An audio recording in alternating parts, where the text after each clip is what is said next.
हाय सांग माने मो चैनल रेखा फूड ब्लॉगर को आपण मानक स्वागत। आपण माने जदि माछ जीरा झाल बनवा पई चाहूचंती रेसिपी गुडा नोट करी नियंतु।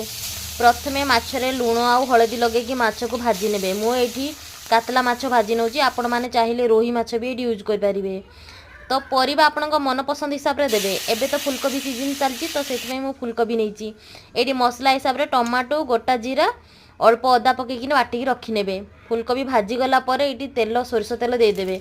तापर फुटण फुटे ने तेजपत्र दी खंड पकईदेवे। पकईदेला मसला जो रेडी करके रखिथे से मसलाटा को देदेवे। देदेला मसला कषि आसला हलदी लंका गुंड स्वाद अनुसार लुण देदेवे। देदेला कषि हो कषि होगला फुलकोबी भाजिकी रखिथे ताकू देदेवे। अल्प पानी देदेवे। पानी फुटी आसला माछ जो भाजिकी रखिथे ताकू देदेवे। फुटी आसला ऊपर धनिया पत्र देकी सजेकी आपणकर रेडी हो माछ झाल।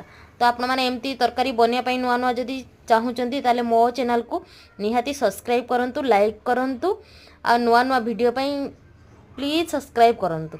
रहिली नमस्कार, जय जगन्नाथ।